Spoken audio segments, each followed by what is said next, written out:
This is Hack Manchester 2017. I'm Nathan Ray, and with me I've got team Requires Improvement. Let's see who they are and where they're from. Can you give me your name and where your team is from? I'm Claire, and we are MMU PGCE Secondary Computer Science teacher, trainee, students. Excellent. So you're a student team, are We're you? student teachers, yeah. Student teachers, excellent. What's your name? Sonia. And what challenge are you doing? We're doing the Texacom challenge, so we're trying to get some information from these sensors. So we've got like... That's the door one, That's is the it? door one. Yeah. That's the light one.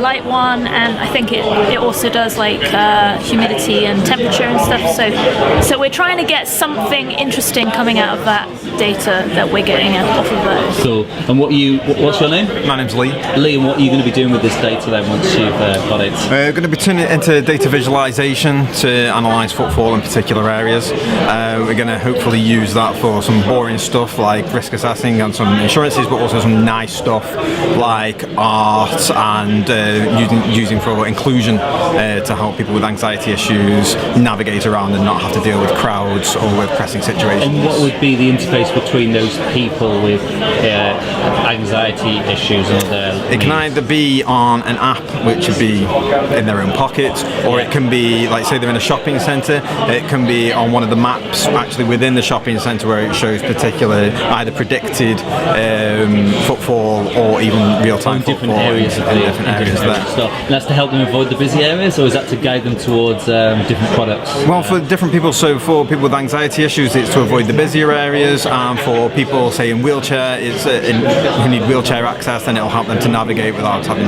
to be hindered by people around them. It can also be used by the individual shops and for the retailers to predict when they need sales, staffing issues, other more boring stuff like that as well. Excellent. And what are you working on to make all this work? I'm trying to get something together, but it's not really working yet. So Claire's the one getting actual stuff together and seeing stuff on her screen happening. And where are you getting this data from the data set, or is it live data? At the moment we're working from the data set. We want to get it working with static data before we start pulling it in live. Sure. We're just having a look at the values we're getting and seeing how we can translate those into pretty pictures, and we're getting somewhere. Okay. Right. You got something on your screen or not? Yeah, it's a bit weird, but that's the practice code going at the moment. So the colour is based on the temperature setting. Oh, right, okay. So how many kind of different values, like how many different bits of data are these giving you? At the moment we're working on temperature, but we're also hoping to pull in light sensors. We're hoping to use the location of the sensors to help create the image, and we're going to kind of work from there, and once we get one working we'll move on to the next one.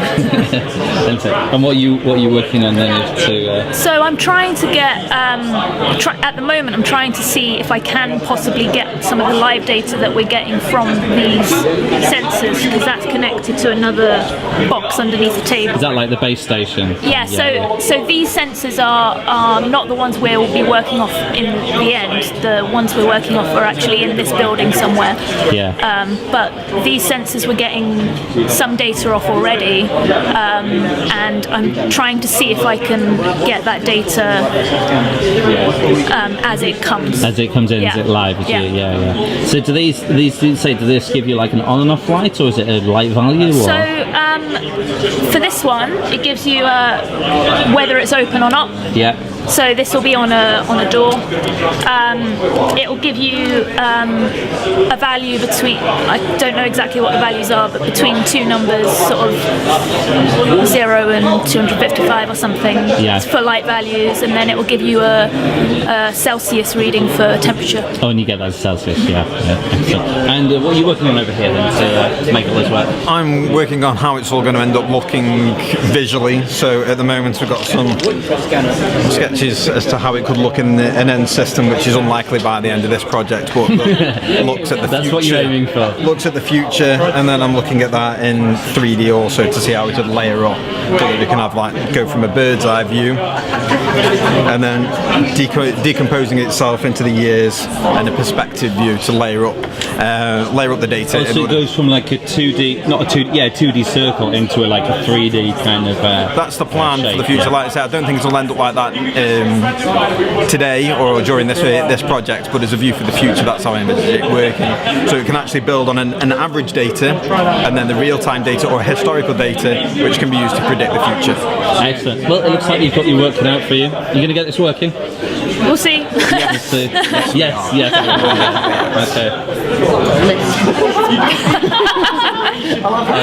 What's going to be your biggest challenge then for the next 20 hours or whatever? Making it look pretty. You do? Yeah. You can have something wood there, but you just need to make it look Yeah, good. we want it not just to be a visual representation, but to look not shit. That's a good place to It's a start. technical term. That's a good place to start. Okay, thank you very much. Requires improvement? Yeah. Yeah? Yeah. Excellent. Thank you for talking to me. Cheers.